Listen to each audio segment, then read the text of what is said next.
is the weekly review, a program of Sawasawa Network. My name is Roger Alfred Yoron Modi, and I'm the host. Joining me from Juba is the Vice-Chancellor of the University of Juba, Professor John Akec. Welcome to the show, Professor. Thank you for hosting me, Modi. Well, welcome.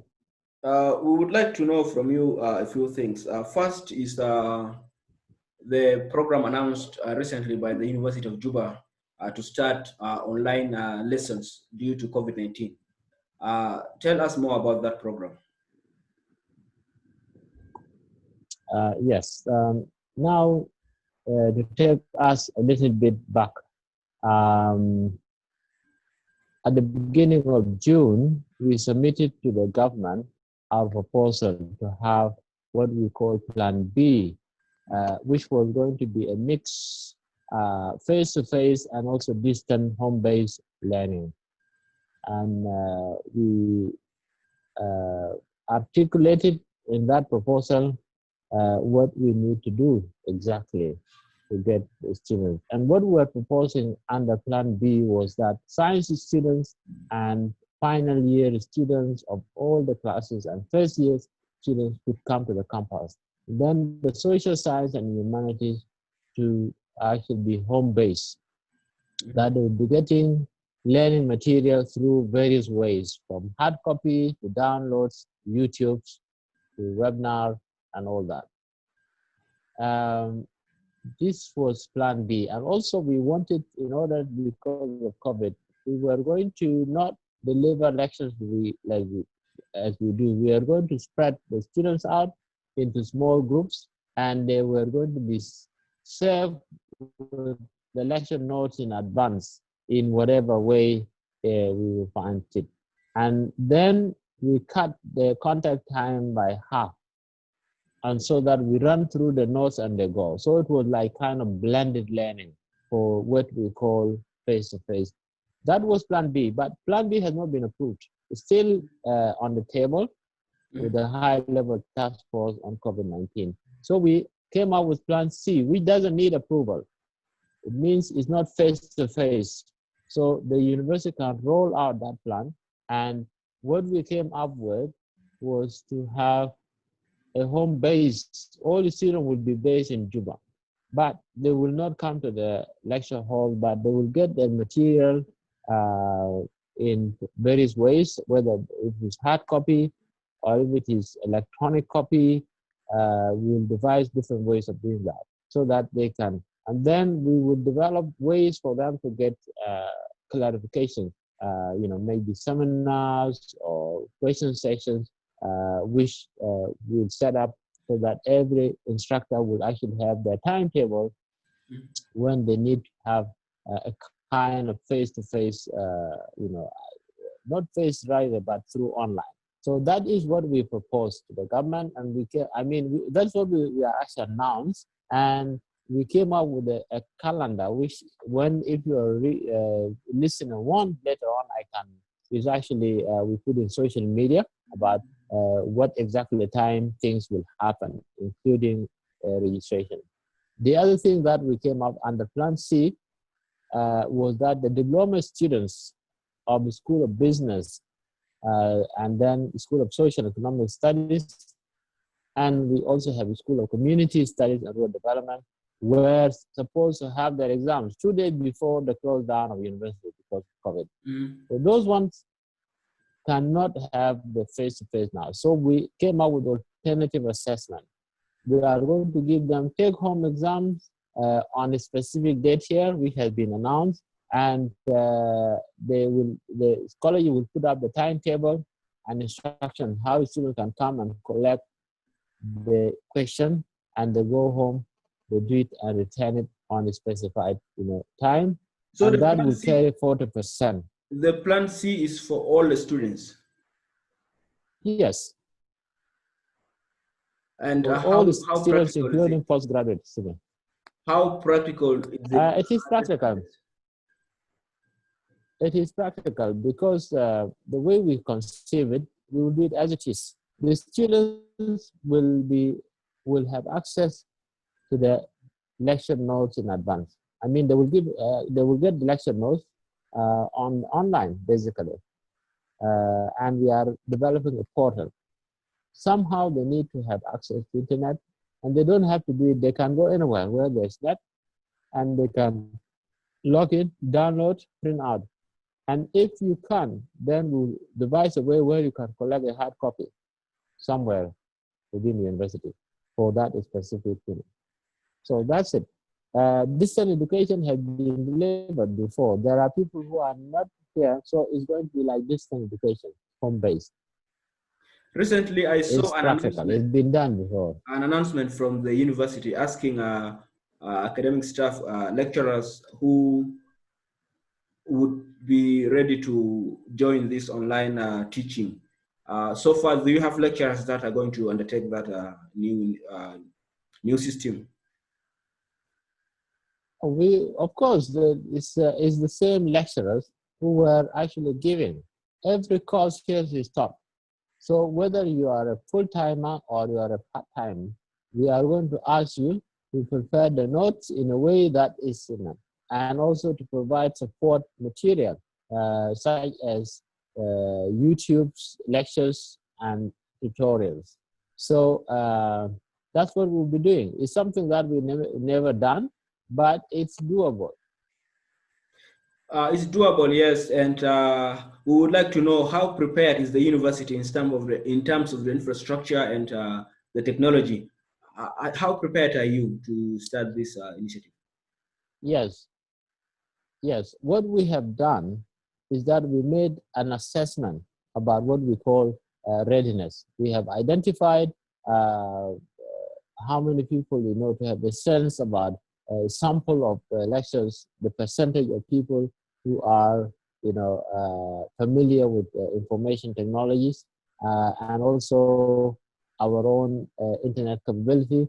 And the report was shared. Not only that, we also had the task force provide a survey of different digital online learning technologies and platforms that can be used to communicate and to deliver. So in that respect, we have one of it, we are actually developing a portal which will allow students to download the material, the notes from their class, and upload their assignments, and also allow the staff members to upload the material and also get information from individual students and submission of assignment. This is one thing. The other thing is that we also look at alternative technologies for online learning. That includes things like WhatsApp, Skype, Zoom, Microsoft Teams, and so forth, Moodle, LMS, all kinds of this one. We will survey that. And then the team, we said, okay, we will study each one of them. Now we have up to 31st of August for us to set ourselves up, including identifying those technologies that would be more feasible and allow the staff members actually to get trained on that, how to use that. There are people who have actually used one form or another within the university. So those guys will actually develop a guideline and train others so that we spread the technology and whatever is going to be easier. So we are going to experiment with what is more feasible for us and take it forward. But the simplest you have is to put notes on the website, and then I'll give the student ID to log into the website, into the portal, and download. That one has been done. The question is, if you need to communicate, you want to have an online class, how do you do it? Do you do it live, like a Zoom? And when do you need to do it? And if the students don't have, where will they go and actually join a Zoom meeting? Or Microsoft Teams. Microsoft also has offered that South Sudan universities will use, their application. So through UNESCO. So we are going to pursue that. So this is one thing. The other thing we'll do also, we'll try to mobilize. It is an opportunity to actually push technology. Technology is here we are underutilizing it because, you know, it's easy to go to lecture hall, attend lecture, why bother, you know? But now we are saying, no, this is the only means now for us to teach. So we have until 31st of August to sort these things out clearer. But the role is, the ball has been rolled. With increase of fees, for example, last time there were difficulties. Students complained about increase of fees that they couldn't afford, and issues like that. Now, with this introduction of the online learning, is there going to be an increase of fees? An increase of fees of the students? As I think there is also, we need to do a little bit of education here about how the finance works. In fact, what they call increase of fees was adjustment of fees. Why? The money lost value. When the students were paying $2,000, they were actually paying $600 artificial price. That's what the value they were paying. Over the time, the money has increased in the market. You can easily, somebody can easily give you now 2,000, 3,000. In the past, they will give you 50 pounds. They will give you 200. Suppose your uncle gives you 200 and they say, you go and have breakfast. You are going to laugh. You are going to tell them this is not going to do nothing. If you are, you don't have a family, if you leave them 200 pounds, the housewife is going to tell you, no, this will not. The same with university. If you give me your 2,000 to study for a year, I will buy nothing for it. I need the electricity that you see, and the water that is being done here, and operating all the cars. So, my friend, that's what we are doing. It is inflation adjustment. And so, if the student is paying 25,000, the student medicine a year, now is less than $100 at the current price, okay? But when the medical students were paying 2,000, they were paying 600. Can you see the difference? So when people talk about fee adjustment, no. So but what we did was to been adjust the fees. It's not been reflected in the salaries of the people because yes, there is this inflation and the currency fell down so badly. But what people are receiving, in spite of the fact that the government has made a little bit of increase, still the difference is so huge. So with increasing the fees there is inflation, doesn't automatically mean that people have been able to catch up with it because the currency was strong and now it is low. But apart from that, we would like to know now that are the students going to pay something extra, or they are going to continue paying what they used to pay before COVID-19? I think they are going to pay the same, the one they paid last year, they agreed. But in functional fees, there will be additional costs because we will need to print, we need to do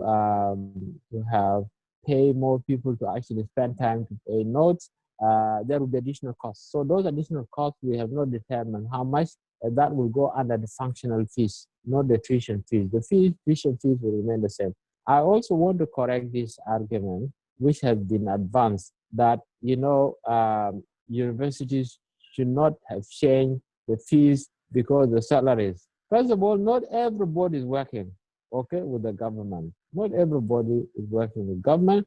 Huge, you know, percentage of the economy or the salaries are working in informal sector. And in informal sector, the ladies that sell tea, the ladies that sell fruits on the street, those who actually, the farmers, they have reflected the new fashion. They're not selling it. You know, if you go with 20 pounds, you will not get anything. So the economy has adjusted. It is and even you guys who are working say in voluntary sector, you know, you are getting dollars that are actually equivalent to what actually will allow you to live. So, and when you see these ladies in Juba selling tea, selling chicken and so on, you ask yourself, where are the people getting the money? Yeah, the money is coming in. People are selling, people are using their assets. People are not depending on selling. Imagine a soldier getting 1,200. This is what and they are living. It is 1,200 will not survive them for 2 days, even for 1 day. So people are no longer dependent on salaries. And the university cannot wait until the salaries adjust, That's the reality. Universities are like businesses. They need to survive. Either they close down or they reflect the market in whatever, for the services that they render. That's it. So I think that one is a very, is challenging. In other words, the university is not concerned. It doesn't matter to them that you have soldiers who continue to receive whatever little amount in SSP, and they are unable to send their kids and children to the university to continue, and other government officials, because the other informal sector, people get better money. But also the soldiers I am telling you, they are not dependent on the salaries. If they were dependent on the salary, they wouldn't live, okay? They have got money somewhere. I one time argued with an undersecretary, okay, who said his salary is 5,000. But I told him, my friend, if I shake you now, I look in your pocket, I will get 30,000. Where did you get it from? This is the reality of economy. People survive by all means. So you find today, economy is working, and people have, those who are dependent on salary, they found other ways. I have a soldier that had an accident with my car, okay? And we found that it was a soldier. In fact, he was driving a border when he's off the duty to raise money to meet his own needs. So that's how people are actually surviving. People are finding other ways. So it's not because we are not concerned. And for us here at the university, we had to ask the government to increase the salaries of the professors, because we told them that some professors have no other time to go and try to have another job, to drive a boat or have a car or something like that. So otherwise they are going to leave, and some of them were going to work with NGOs. So we have a different salary structure because we have to address the reality. So university is a community, and it is up to the government to adjust the salaries of the soldiers and of the civil servants. But for us, universities are autonomous in a way, but we have to be viable. So that's why we had a new salary structure whereby a professor, get close to 500,000. But for us, it's reasonable, because when you come, then you can face the market of full professors. There are people who get less than that. But what we try to do, it is not increase, it is just adjustment. In fact, in 2011, the salary the professors were getting in real terms is better than what they are getting even after last year when we got the increase. So generally, everybody lost out, but we need to minimize the loss. So the question that the salaries have not adjusted in the public sector is something to do with the kind of civil service we have here. Otherwise, things should be moved. The salary now, when you add it total, it comes to nothing. It's not a lot. Even though it delays, it is not a lot, really, and it's not worth it. So it needs to be adjusted. But universities have been adjusted, so we cannot complain. With the students getting to learn through online in Juba, now there is power problem. Power is not stable. In fact, there is no power in most places in the country and in Juba. We have also internet issues. Even right now, you are talking to me, your internet is not even good because the poor connection in Juba. So how do you foresee this? What are you putting on the ground to counter those challenges that maybe your system will be overwhelmed with a lot of students coming here to learn, and also students not having power sometimes, and there's also poor internet connection. How will you respond quickly if such issues arise? Yeah, we will advise the student what to do. Basically, you go somewhere where there is internet. Internet is still abundant here. You get to hotspots. You can go to internet cafes. You can use your handset. The data, a lot of them have a smartphone now to connect. It doesn't have to be yours, it's your friend. So it's not really real time. Anytime during the day, when there is electricity, you can get the information you want. When we register when we actually have some lectures in form of YouTube, you can download it. Your friend can download it. You can copy from them. You can sit with your friend with a laptop. You can play it there.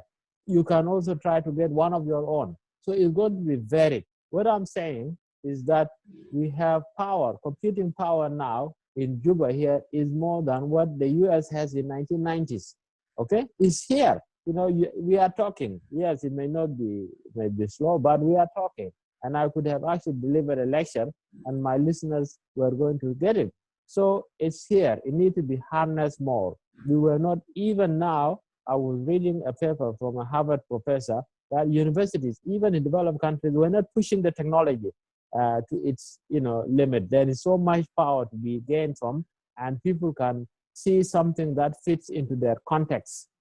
So I think it can be worked out after this, and you don't have to have, if internet, sometimes in Juba here, one time I was attending a webinar and then there was heavy rains and I was depending on data. And so my internet went off, it became too slow because it's satellite based and I had to lose that. But that was once only. But I have now several webinars where I was there up to the end of the meeting and so forth. So it's not an excuse for us. And you know what we are doing here?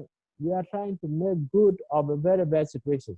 Doing something is better than doing nothing, basically. So if we do nothing, this year will be lost, basically. But we have to do something. And sometimes they say, crisis is mother of invention.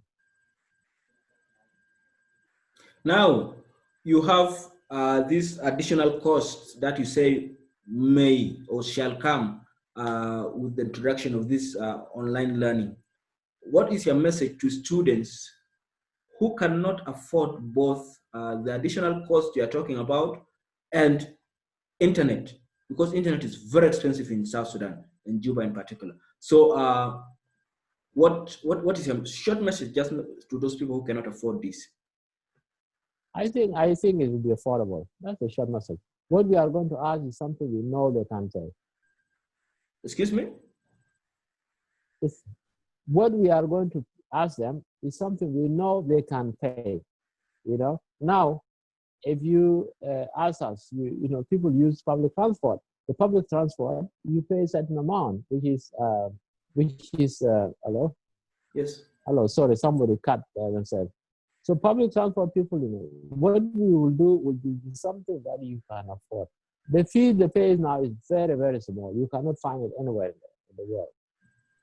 If you look at in real terms, the value, the same is going to be something that will supplement us. So I'm sure what we will do will be something within their ability. So in short, you are confident that all your students in the university will be able not only to afford the additional costs that are going to come through the introduction of the new online learning, but also internet in itself, internet bundles or hotspot, they will get it. No, the internet, you see, students nowadays, if you tell them, they actually read the net. So the idea of having access to internet, to download the stuff, you need a few, megabytes. I mean, a few, kilobytes of data for a file to do that. So it's not going to be a big issue. What I'm saying, the question you are asking. No, but you also talked about YouTube. Practical. You said YouTube. YouTube would need more than these kilobytes. To need a lot of megabytes. Okay. Sometimes what I'm saying is this. Yeah, but you know what? YouTube can be downloaded by somebody who has megabytes. You can put your money together, but it can be watched by more than 20 people, 30 people. After it's been downloaded and on USB, it can be used. We know we use these gadgets. We know it is of, people can use it. It's not really one size fits all, or you don't have to come through it. You can actually take from your colleagues who have, you can put your money together. You can go to a cafe, for 300 pounds for about 15 minutes, and you download the one you want. There are various ways that you can get it. I know it myself. So it's the way, people use it. It's very flexible. Have access. You don't have to have your own computer, your own laptop, your own smartphone. No, there are various ways you can get it. You may not have the money for the data today, you will have it tomorrow. And you still download that, you miss nothing. But when you come to learning and academics in itself, you find somebody you need you need a direct way that you know you're going to get your notes or your tutorials. Somebody, you know, as a student, you cannot just be getting downloading files and then another day you are there getting a tutorial and there's no direction. So are you saying the same notes will also be in the same format of tutorials, or you'll find different lecturers giving different stuff at different times, and at the end students may be also confused on what to learn and what to get in exams? Yes, first of all, we are giving instructions to how to prepare notes. It means you put it in a way that students can understand. Should be detailed enough to provide enough information rather than a shorthand note which you can explain or which the student can provide. So we are doing that because distance education has been there. You know, it's not something new. And material that is targeted at distance educators is actually more detailed and is more clearer than the one that is given as a face-to-face, because the lecture is there to explain that. So we'll do our best of that to make sure that students get something that is clear enough. It may vary from one like anything else. Face-to-face meeting, face-to-face teaching, still you can still find the quality will differ from one lecture to another. This will be the same. So there will be people who will still, you know, deliver notes that are not really to the expectation, which can be improved upon. But there are people who will have no problem communicating. Just like if you have face-to-face, there will be a good professor and a professor that can do better and is unable to do that, but still, nevertheless, they still teach. As we're almost concluding the show, let me know if there is something you would like to add before I ask the last question. Something that you would like to say about this online learning before I ask something different. Okay, I think we have a calendar, and the calendar it says that the administration of the home-based examination is going to start 27th of this month and end on the 8th of August for the diploma students and postgraduate students, those who want to take that one home. And then there will be registration of diploma students on 24th of August, those who just finished their exams. But then first year students registration will be on 10th of August, and we have the home-based lecturers. Lectures for all will start on 31st of August, and you know we run to Christmas break almost. And in conclusion, recently we learned through the media that you have reinstated Professor Taban Lo-liyong, who was suspended who is suspended earlier without pay after he allegedly wrote an article that was deemed, you mentioned many things in the letter of the suspension. So, could you tell us the circumstance around his reinstatement? Well, it's just like the investigation was done by a committee, and the committee recommended that he be reinstated and given a strong warning because it was like his article was not necessary. He could have expressed his opinion in a better way. There's a difference between, you know, what you want to say and how you said it. Now, how you said this one was actually compromise his own reputation. He's a professor for South Sudan. He's not a professor of, 63 tribes against one. You know, for his position like that is very regrettable. So that is what he was warned. He lost the 3 months of the salary, or during the time then when we had to investigate him, he was not productive at that time. And so that is the small price that he paid, and he had been reinstated since the 9th of June.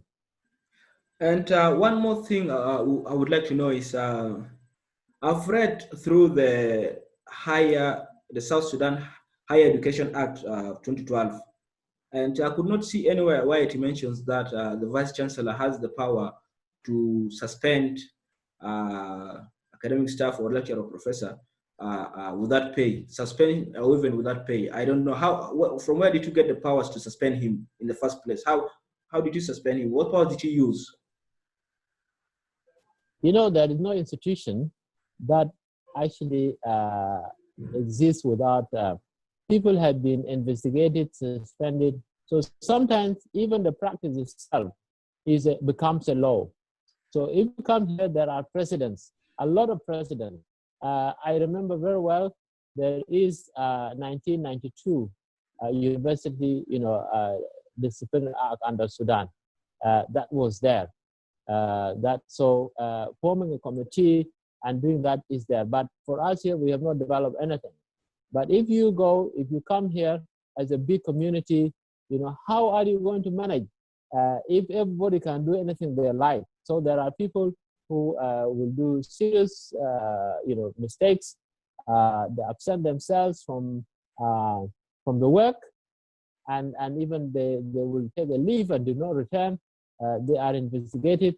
You can expect a community like this to have, not everybody is going to be, following the law as such. You are going to have a discipline. Otherwise, you will have chaos in place.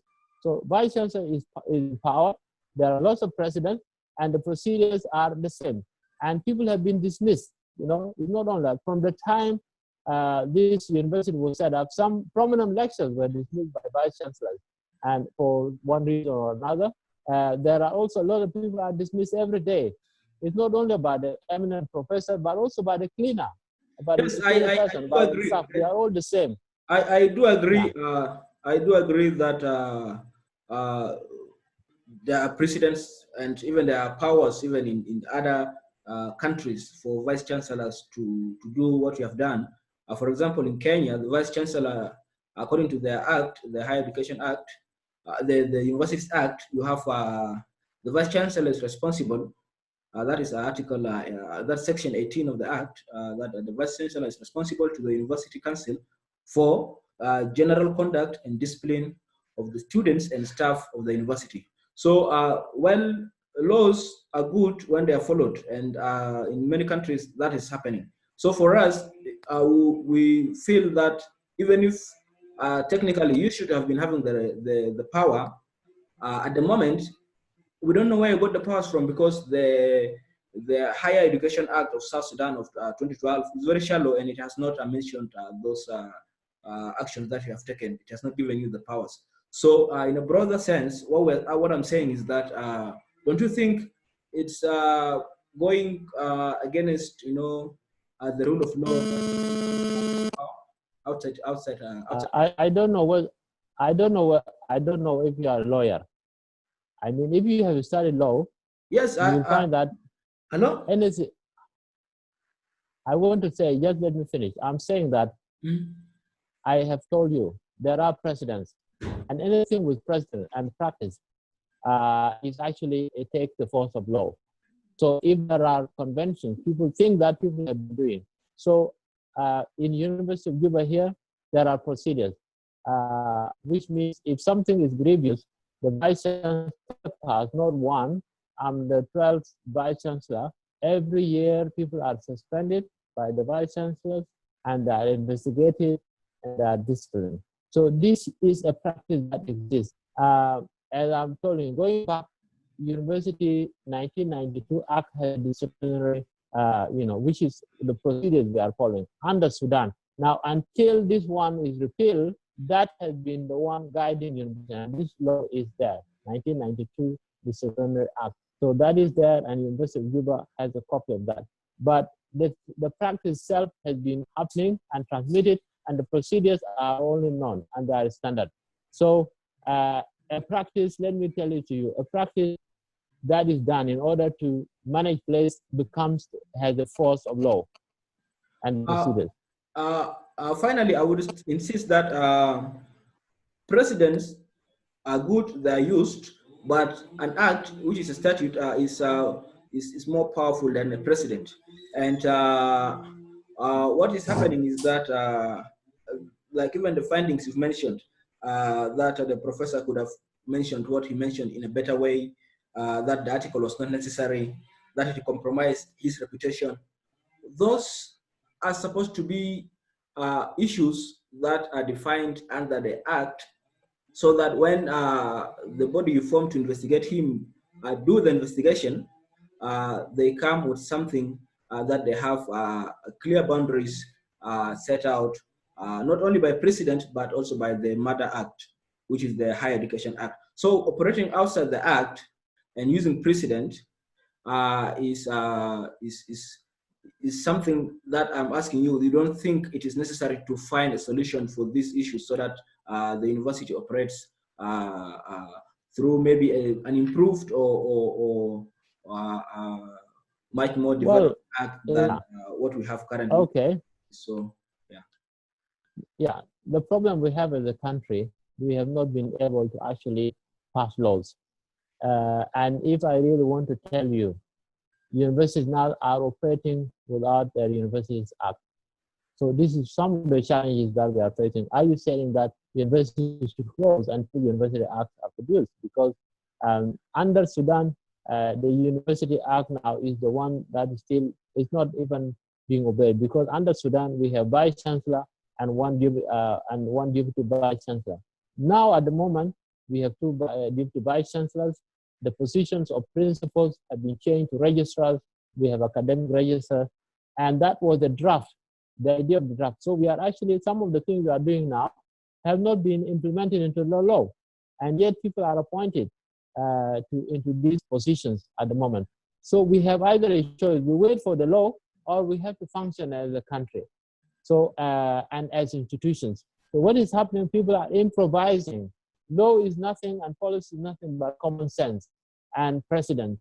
So what we are doing now, we are living by the conventions, the way we were done in the 40 years history of university. That's how we did certain things. And there is no law that will actually fit everything. So no offense, you are telling me, for example, there are cases here where, a staff, for example, harass a woman. What do we do? Yeah, what do we do? Do we say we don't have law? No, we form a committee, and the committee is like a jury. They will look whether the person is guilty or not.